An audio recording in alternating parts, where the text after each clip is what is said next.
Nama saya Remita Zalfa Afia dengan NIM 210306041 dari kelas PTNC Prodi Peternakan Fakultas Pertanian Universitas Sumatera Utara. Pada kesempatan kali ini, saya akan menjelaskan tentang biosintesis telur, di mana merupakan tugas pada praktikum mata kuliah produksi ternak unggas yang diampu oleh dosen pengampu Ibu Tati Vidianasari, SPT MP. Baiklah, sekarang saya akan menjelaskan mengenai anatomi ovarium dan oviduk yang terdapat pada saluran reproduksi unggas betina. Nah, saluran unggas betina ini terdiri atas ovarium dan juga saluran oviduk. Nah, saluran oviduk ini tersusun atas infundibulum, magnum, isthmus, uterus, vagina, dan juga kloaka. Nah, yang pertama itu yaitu ovarium. Nah, ovarium ini merupakan tempat sintesis hormon steroid seksual, gamatogenesis, dan perkembangan serta pemasakan kuning telur atau folikel. Nah, selanjutnya yaitu infundibulum.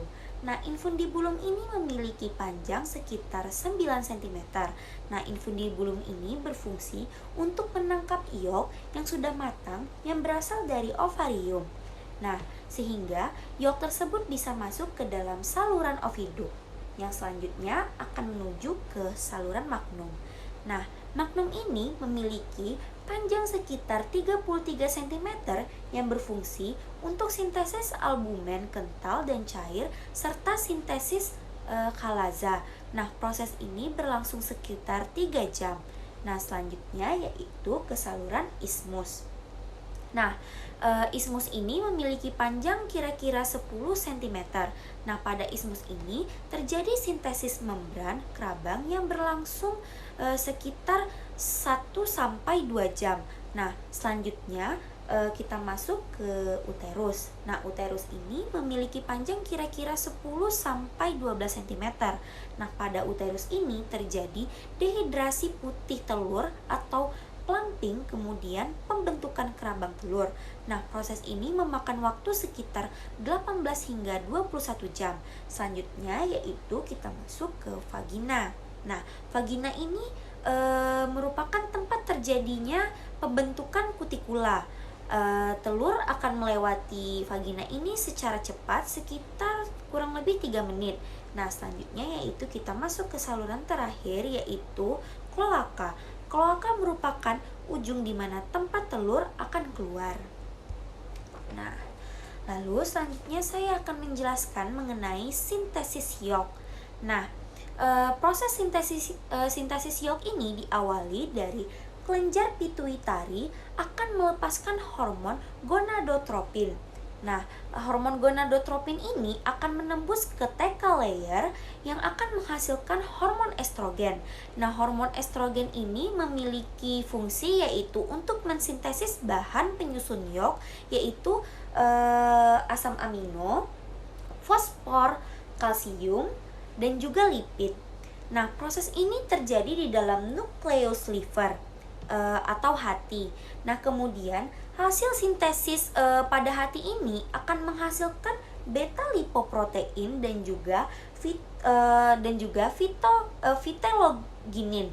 Nah, yang mana beta lipoprotein ini akan menembus 2 lapisan yaitu thecal layer dan juga granulosa layer. Nah, selanjutnya viteloginin ini juga akan terbagi menjadi 2 yaitu lipovitelin dan juga fosfitin. Yang mana kedua ini akan menembus 2 lapisan yaitu thecal layer dan juga granulosa layer sehingga akan menghasilkan iok. Nah, selanjutnya yaitu kita masuk ke sintesis albumen. Nah, sintesis albumen ini menggunakan protein-protein albumen yang terdiri atas ovalbumin sebanyak 54% dan ada konalbumin sebanyak 13%, ovomucin 11% 11%, lalu ada ovoglobulin sebanyak 8%, lalu ada lisosim sebanyak 3,5%, lalu ada alfa dan beta ovomucin sebanyak 1,5 sampai 3%, dan terdapat juga protein yang levelnya sangat kecil, yaitu ada avidin 0,05%, flavoprotein 0,8%, makroglobulin sebanyak 0,5%, lalu ada ovo inhibitor sebanyak 0,1 sampai 1,5%, lalu ada ovo glikoprotein sebanyak 0,5 sampai 1%, dan papain inhibitor sebanyak 0,1%. Nah, sintesis albumen ini terjadi pada magnum. Nah, albumen akan disekresikan dan dikontrol oleh hormon estrogen yang larut dalam lemak molekul estrogen, yang disebut molekul estrogen. Nah, molekul estrogen ini akan melewati membran sel, dan akan diikat oleh reseptor estrogen dan diikat pula oleh kompleks reseptor estrogen yang tidak aktif, sehingga akan menjadi 5 kali, dan kompleks reseptor estrogen yang aktif ini akan masuk ke dalam nukleus dan berinteraksi dengan kromosom yang menyebabkan gen tertentu dibentuk menjadi mRNA. Nah, kemudian mRNA ini akan keluar dari nukleus menuju ke ribosom, lalu di dalam ribosom ini ditranslasi menjadi protein spesifik, yaitu asam amino, sehingga menghasilkan albumen dan protein telur khas lainnya. Nah, proses ini berlangsung sekitar 3 jam. Nah, selanjutnya yaitu kita masuk ke sintesis kerabang. Nah, sintesis kerabang ini terjadi di dalam uterus selama 18 jam hingga 21 jam.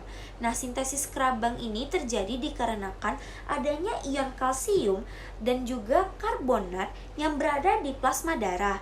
Nah, ion karbonat ini berasal dari hasil metabolik mukosa sel kelenjar kerabang, yaitu CO2 ditambah H2O, menghasilkan asam karbonat yang dibantu oleh enzim karbonik anhidrase. Nah, kemudian asam karbonat ini akan dipecah menjadi HCO3 ditambah H positif.